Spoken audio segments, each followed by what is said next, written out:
Hello दोस्तों, Saint Thomas Aquinas को आज पढ़ेंगे। 1225 से 1274 के बीच इनका टाइम पीरियड रहा। ये थिंकर भी यूजीसी नेट के सिलेबस में नहीं है, लेकिन आरपीएससी में आते हैं, इसलिए इनको डिस्कस किया जा रहा है। हालांकि इन थिंकरों का संदर्भ लेके यूजीसी नेट में बहुत सारे क्वेश्चन, यूजीसी नेट के पेपर में बहुत सारे क्वेश्चन बनाए जाते हैं, तो इनको पढ़ने में कोई हार्ड नहीं होगी, अपच नहीं होगा। याद रखिएगा। चलिए जीवन परिचय देखते हैं। तो एक्विनास का जन्म नेपल्स राज्य के एक्विनो नगर में हुआ था। कुछ व्यक्तियों के अनुसार उसका जन्म 1225 ईस्वी, तो दूसरों के अनुसार 1227 में हुआ था। थॉमस एक्विनास बचपन से ही बड़ा प्रतिभाशाली था। उसके पिता एक्विनो नगर के काउंट पद पर कार्य करते थे। उसके माता पिता की लालसा थी कि उसका पुत्र एक उच्च अधिकारी बने, लेकिन थॉमस ने डोमिनिकन संप्रदाय का सदस्य बनकर उन्हें बड़ा निराश किया। डोमिनिकन संप्रदाय का सदस्य बनकर उन्हें बड़ा निराश किया। जितना ही उसे इस संप्रदाय से हटाने का प्रयत्न किया गया, उतना ही वह उसका कट्टर अनुयायी बन गया। उसे ना तो माता पिता का घोर विरोध, ना ही सांसारिक प्रलोभन देने के लिए उसके पास भेजी गई सुंदरी का मोह डोमिनिकन संप्रदाय की सदस्यता से अलग कर सका। एक्विनास ने उस सुंदरी पर जलती हुई लकड़ी फेंकी और वह भाग गई। तो ये सख्त लौंडा था उस समय का, याद रखिएगा। थॉमस एक्विनास पेरिस पहुंचकर योग गुरु और आध्यात्मिक नेता अल्बर्ट महान के चरणों में 4 वर्ष तक अध्ययन करता रहा। कालांतर में उसने अपने गुरु से भी अधिक ख्याति प्राप्त कर ली। उसने अरस्तु की राजनीति और उसके तर्कशास्त्र का गहरा अध्ययन किया। अपनी आध्यात्मिक श्रेष्ठता और मौलिकता के कारण वह विख्यात हो गया। थॉमस को पेरिस विश्वविद्यालय ने कोई उपाधि नहीं थी। उन दिनों यह विश्वविद्यालय भिक्षु की उपाधि प्रदान नहीं करता था। परंतु पोप की सिफारिश पर 1256 ईस्वी में पेरिस विश्वविद्यालय ने उसे लिसेंसिएट एंड मास्टर ऑफ थियोलॉजी की उपाधि से विभूषित किया। उपाधि के बाद उसने ईसाई धर्म की खूब सेवा की। सन 1256 से 1268 तक उसने विभिन्न धार्मिक विषयों पर ग्रंथ लिखे तथा भाषण दिए। वह अपने समय में राजनीति शास्त्र, धर्मशास्त्र और तर्कशास्त्र का प्रकांड विद्वान समझा जाता है।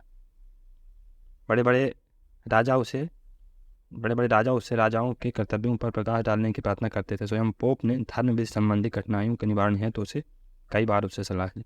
थॉमस एक्विनास को अनेक बार उच्च धार्मिक पदों को ग्रहण करने का अवसर दिया गया, किंतु उसने स्पष्टतः कह दिया कि उसने विद्या अध्ययन किसी पद पर आसीन होने की लालसा से नहीं किया। दुर्भाग्यवश ऐसा महान विद्वान और संत केवल 49 वर्ष की आयु में 1274 में परलोक सिधार गया। उसके सब को प्राप्त करने के लिए विभिन्न संप्रदायों में झगड़ा चल गया। अंत में पोप के हस्तक्षेप के कारण डोमिनिकन संप्रदाय को सब प्राप्त हो गया।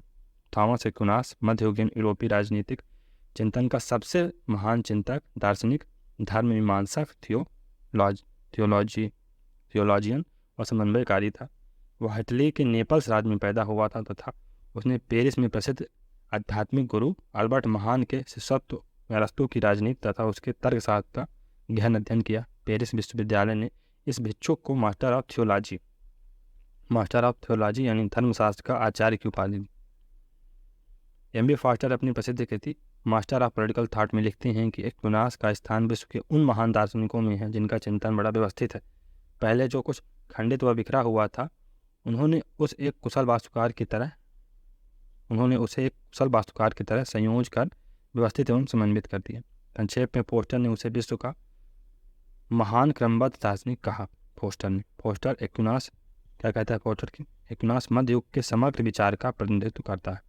मध्ययुगीन चिंतन यानी मध्ययुगीन यूरोपीय चिंतन, मिडेवियल यूरोपियन थिंकिंग या थॉट्स।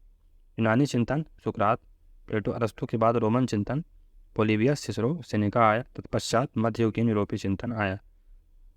500 ईस्वी से लेकर 1500 ईस्वी तक का 1000 साल का काल मध्य युग कहलाता है। यूरोप के संदर्भ में यह समय अवधि अंधकार एज यानी डार्क एज कहलाती है, क्योंकि इस अवधि में विवेक, तर्क, विज्ञान व राजनीति पर ईसाई धर्म रूढ़ियाँ, परंपराएं और अंधविश्वास हावी थी। प्रोफेसर डनिंग ने इस काल को अराजनीतिक, अनपॉलिटिकल कहा। इस काल में ज्ञान व विज्ञान पर अंध आस्था एवं विश्वास हावी था। आलोचनात्मक दृष्टिकोण व नवीन विचारों का नितांत अभाव था। धर्म और धार्मिक शिक्षा का बोलबाला था। राजनीतिक क्षेत्र में सामंतवाद पर आधारित राजतंत्रात्मक व्यवस्थाएं थीं।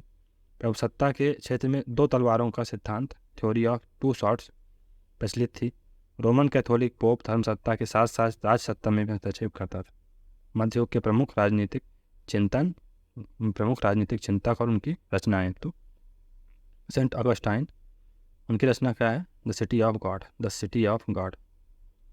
John of Salisbury, Policraticus. Thomas Aquinas, Summa Theologica. Dante एलिगियरी, डिवाइन कॉमेडी, दांते की है। Marsilius of Padua, Defensor Pacis. William of Ockham, ये महत्वपूर्ण कुछ राजनीतिक चिंतक थे और उनकी कृतियाँ हैं। एक्विनास की प्रमुख रचनाएं, मेजर वर्क्स ऑफ एक्विनास। तो सुम्मा थियोलॉजिका। यह लैटिन भाषा में लिखी गई धर्म मीमांसा व धर्म की समरी है। रूल ऑफ प्रिंसेस दूसरी पुस्तक है। तीसरा सुम्मा कॉन्ट्रा जेंटाइल्स, इसमें ईसाई धर्म के विश्वासों की सत्यता को प्रमाणित किया गया। द रेगिमिने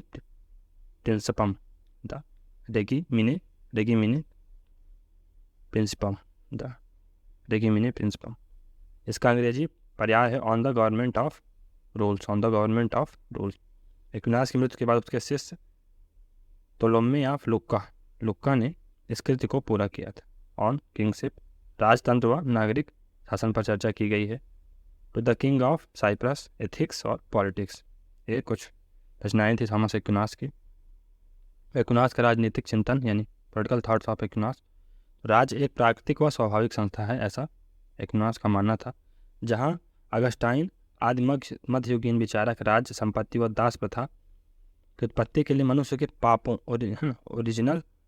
सिन ओरिजिन को जिम्मेवार मानते थे, वही अरस्तु की तर्क प्रणाली का अनुसरण कर एक्विनास राज्य को प्राकृतिक व स्वाभाविक तथा सावयवी यानी ऑर्गेनिक मानता है। एक्विनास इस मध्ययुगीन धारणा से असहमत है कि राज्य की उत्पत्ति मनुष्य के अधः पतन और पाप के कारण हुई है तथा राज्य एक प्राकृतिक संस्था न होकर आवश्यक बुराई है। एक्विनास के अनुसार राज्य में रहकर ही व्यक्ति का पूर्ण आत्म विकास संभव है। सुम्मा थियोलॉजिका में वह लिखता है कि शासित का शासक के अधीन होना और संपत्ति की संस्था मनुष्य के लिए स्वाभाविक है, हालांकि दास प्रथा की बात और है।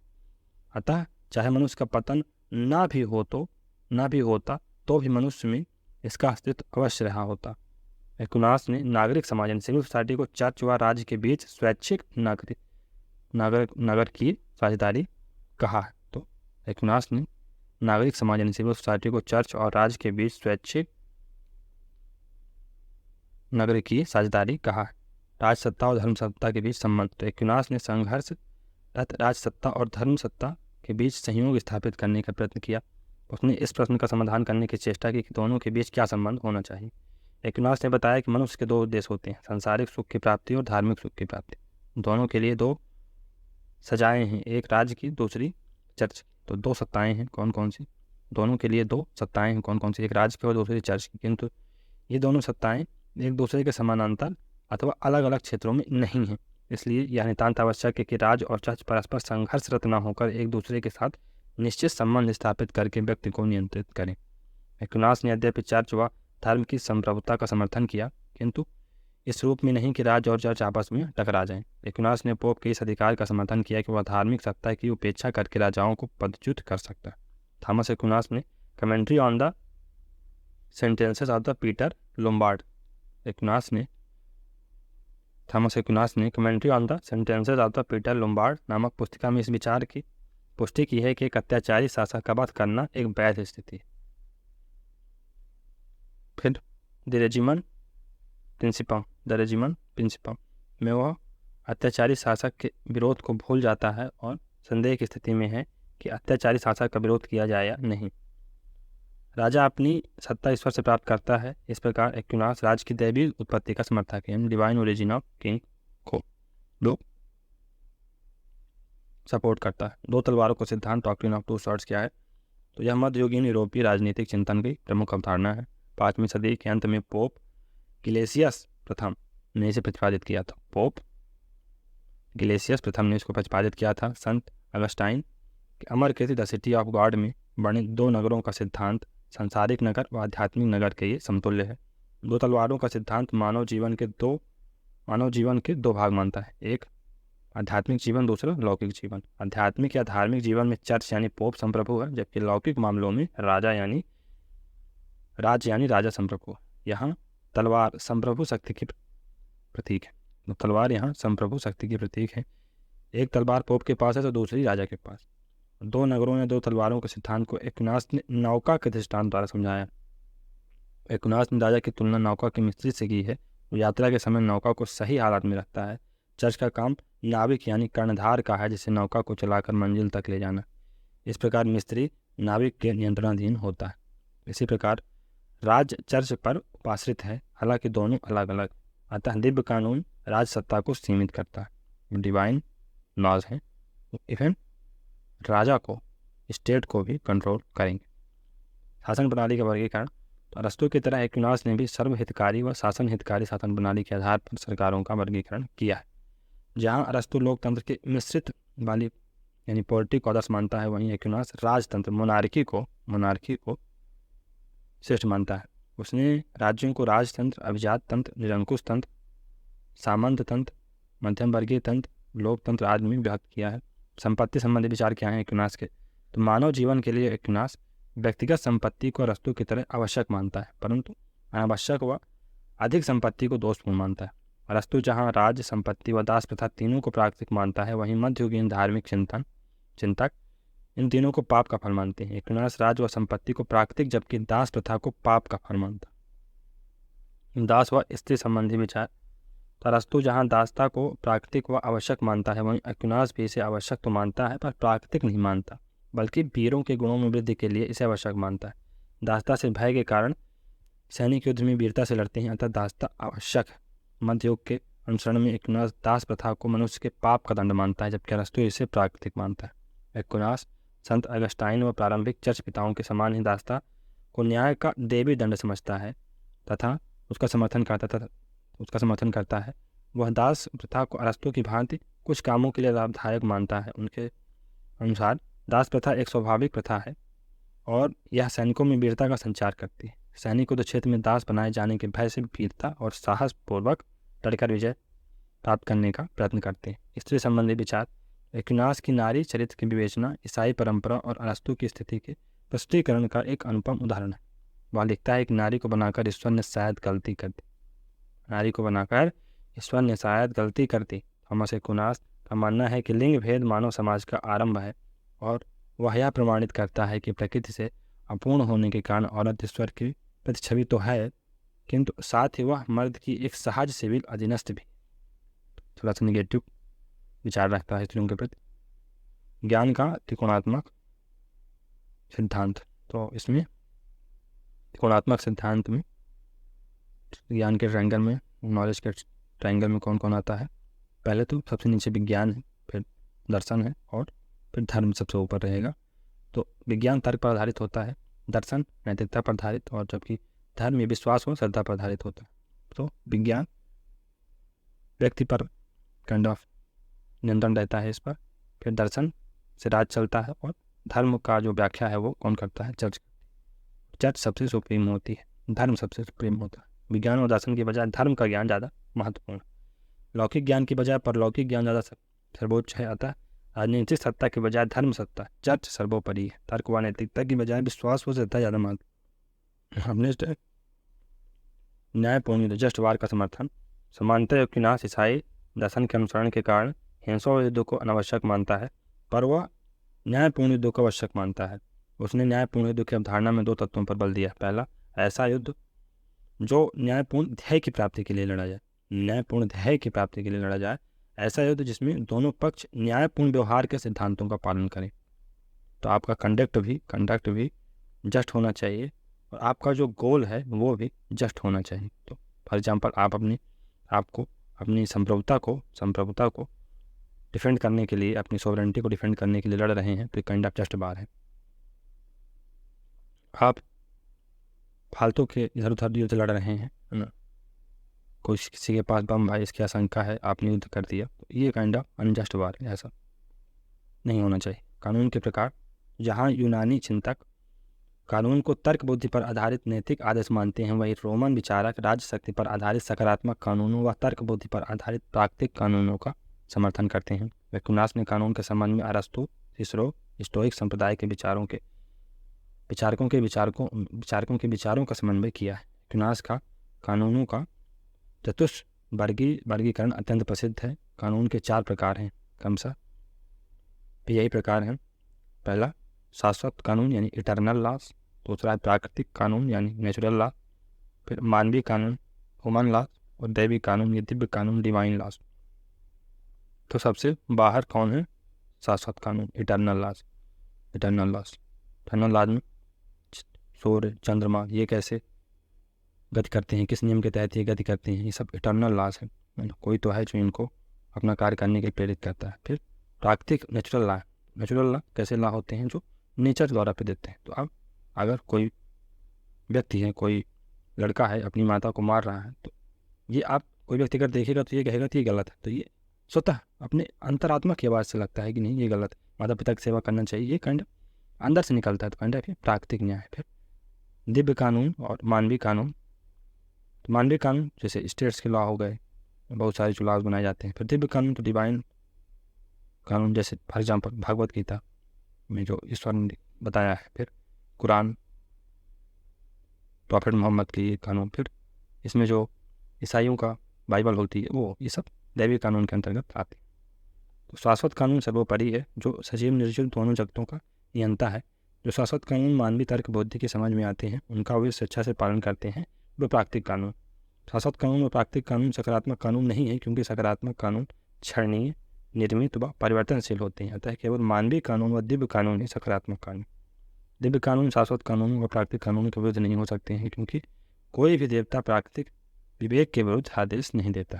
तो फॉर एग्जाम्पल अगर गीता में या कुरान में ऐसा कोई चीज़ लिखी है जो शाश्वत कानून या प्राकृतिक कानून के खिलाफ है, तो वो काइंड ऑफ उसको डिनाई कर देना चाहिए, क्योंकि कोई भी देवता नेचुरल लॉ के तो खिलाफ नहीं जा सकता ना। कोई व्यक्ति ये तो नहीं कह सकता है कि अपने माता पिता का सम्मान ना करिए, उनको मारिए पीटिए, इससे आपको अच्छा लगेगा। नहीं, ये तो फिर जो शाश्वत कानून है, प्राकृतिक कानून है, उसको उल्लंघन, चाहे भले ये देवता ही बोलते हों, लेकिन इसका तो खंडन किया ही जाना चाहिए। ये बात मानवीय कानूनों के अंतर्गत लौकिक कानून अर्थात राज के कानून आते हैं। इन पर 2 सीमाएं हैं। पहला, मानवीय कानून प्राकृतिक कानून पर उपाश्रित हैं, क्योंकि कोई भी राज सत्ता विवेकहीन व अतार्किक कानून नहीं बना सकती।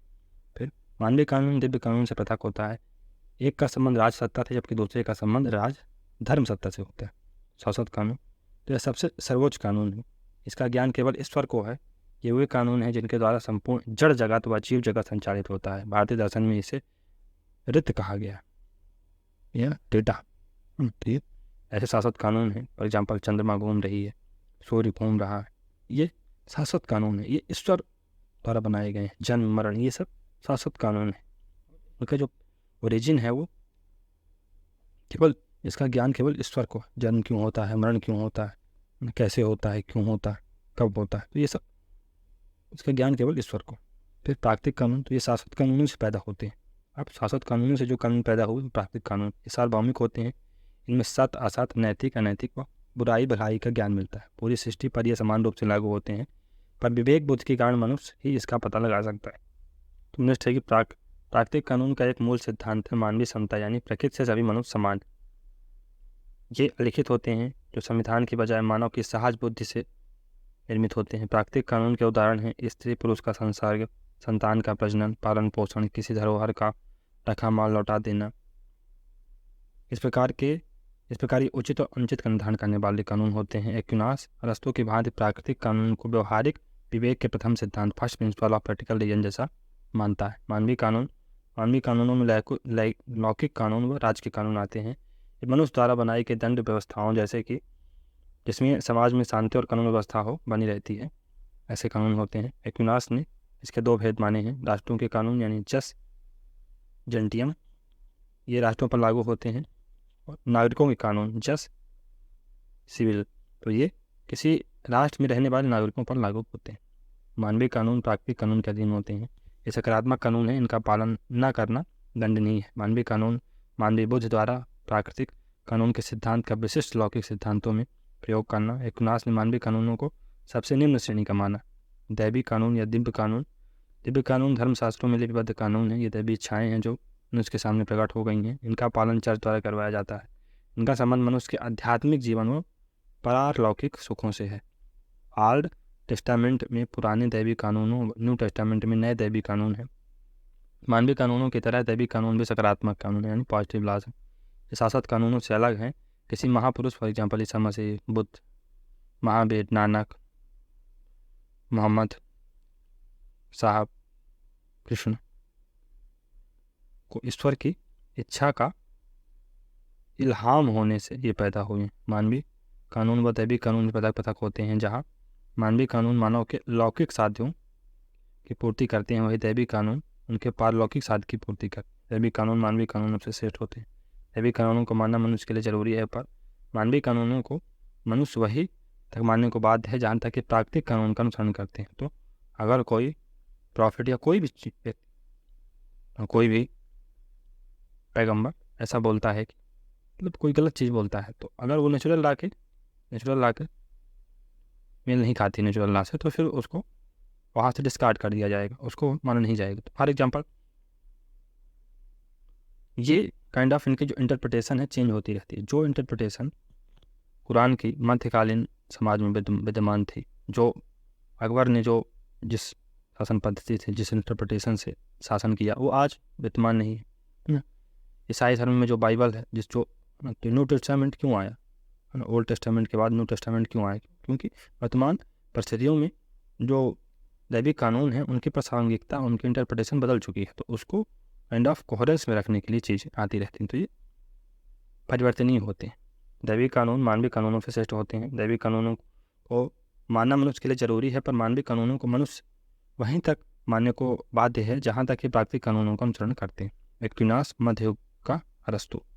तो ये कैसे है? मैक्सी एक्विनास मध्ययुग का अरस्तु है, ऐसा कहते हैं प्रोफेसर मैक्लेवन।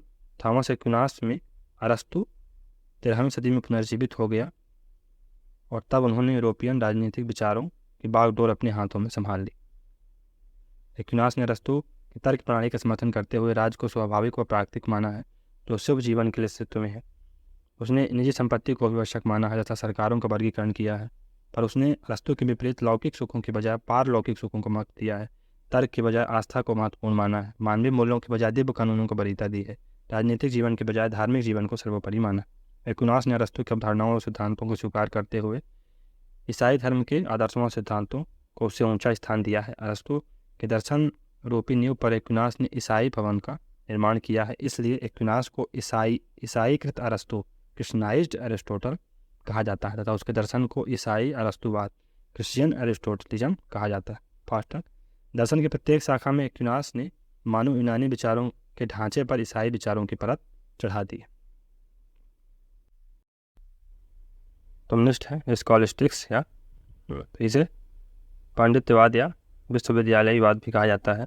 स्कॉलिस्टिक्स एक ऐसी साम्यवादी चिंतन धारा है। इसे मध्य युग में मसीही धर्मशास्त्र, क्रिश्चियन थियोलॉजी को अरस्तु के तार्किक चिंतन के साथ जोड़ने का प्रयास किया गया। स्कॉलिस्टिक पद्धति 13वीं शताब्दी में स्थापित उन विश्वविद्यालयों की देन है जिनमें अनेक विषय पढ़ाए जाते हैं। इससे पूर्व एक विश्वविद्यालय में एक ही विद्या की शिक्षा दी जाती थी। इन विश्वविद्यालयों में ज्ञान की अन्य शाखाएं धर्मशास्त्र के संपर्क में आईं। तब यूरोपीय चर्च से जुड़े दार्शनिकों और धर्मशास्त्रियों ने ईसाई रोमियों का अरस्तु के तार्किक चिंतन के साथ समन्वय स्थापित किया। इस मध्ययुगीन पांडित्यवाद आंदोलन में अनेक विचारकों ने अपना योगदान दिया। एक्विनास का गुरु अल्बर्ट मैग्नस भी उसमें से एक था। आकम ऑफ विलियम भी एक प्रसिद्ध पांडित्यवादी था, परंतु एक्विनास सबसे प्रसिद्ध स्कॉलिस्टिक यानी पांडित्यवादी था जिसने अरस्तु के विवेक, रीजन व अगस्टाइन की विश्वास व श्रद्धा भेद का आपस में समन्वय किया। उसने ग्रीक बुद्धिवाद और ईसाई श्रद्धा का मिश्रण किया। उसने अरस्तु की राजनीति का सिसरो, अगस्टाइन व बाइबल के विचारों से समन्वय स्थापित किया। तो medieval scholasticism is equal to Aristotle plus Christianity. तो अरिस्टोटल के विचारों को क्रिश्चियनिटी के साथ घोलमेल करके जो मिडवल मध्ययुगीन स्कॉलिस्टिक परंपरा थी उसको बनाया गया। धर्म मीमांसा क्या है, थियोलॉजी क्या है? तो ज्ञान की इस शाखा के तहत ईश्वर और सृष्टि के बारे में धार्मिक मान्यताओं का अध्ययन किया जाता है। ज्ञान की इस शाखा में ईश्वर और सृष्टि के बारे में धार्मिक मान्यताओं का अध्ययन किया जाता है। इसमें जीव जगत व सृष्टि की सभी घटनाओं का कारण अलौकिक तत्वों और शक्तियों सुपर नेचुरल एलिमेंट और पावर को माना जाता है। धर्म मीमांसा के तहत यह लोक की बजाय परलोक व मुक्ति को ज़्यादा महत्व दिया जाता है। बाइबल, कुरान, गुरु ग्रंथ साहिब आदि धर्म मीमांसा के आधार ग्रंथ है। तत्व मीमांसा क्या है? मेटाफिजिक्स क्या है? तत्व मीमांसा दर्शन शास्त्र की एक शाखा है जिसमें अस्तित्व, सत्य, परम ज्ञान का अध्ययन किया जाता है। इसमें यह पता किया जाता है कि सृष्टि का मूल तत्व जड़ है या चेतन, मैटर है या फॉर्म है, दृश्य जगत का कोई यथार्थ अस्तित्व है या नहीं। इसमें इंद्रिय जनित अनुभव मूलक ज्ञान यानी एम्पिरिकल नॉलेज की बजाय तर्क बुद्धि आधारित अनुभवातीत ज्ञान यानी ट्रांसडेंटल नॉलेज को आधार बनाया जाता है। राज दर्शन के इतिहास में एक्विनास के प्रमुख देन। तो एक्विनास ने कानूनों की सर्वोच्चता का प्रतिपादन करके वैधानिक राजतंत्र की नींव डाली। उसके विचारों ने यूरोप में संविधानवाद यानी कॉन्स्टिट्यूशनलिज्म को फैलाया। उसने अपने विधानवाद में अरस्तु का अनुसरण किया, किंतु उस अपने व्यक्तित्व की प्रतिभाशील छाप लगाई तो उसने अपने व्यक्तित्व की प्रतिभाशील छाप लगाई अपने विचारों में। उसने मध्ययुगीन अंतर्राष्ट्रीयतावाद यानी कॉस्मोपॉलिटिज्म का विरोध करके नागरिकता को उच्च स्थान प्रदान किया, जिसके बाद मैकियावेली जैसे दार्शनिकों ने इसे अपनाया। महत्वपूर्ण कथन क्या है? सिवाइन क्या कहता है कि थॉमस की प्रणाली विवेक और श्रद्धा पर आधारित है और उसमें कोई संदेह नहीं है कि दोनों मिलकर ही भवन का निर्माण करते हैं। एक्विनास भीड़ के बीच में एक जीवित सामाजिक और राजनीतिक प्राणी के रूप में मनुष्य अन्य पशुओं की तुलना में अधिक सहज ढंग से जीता है।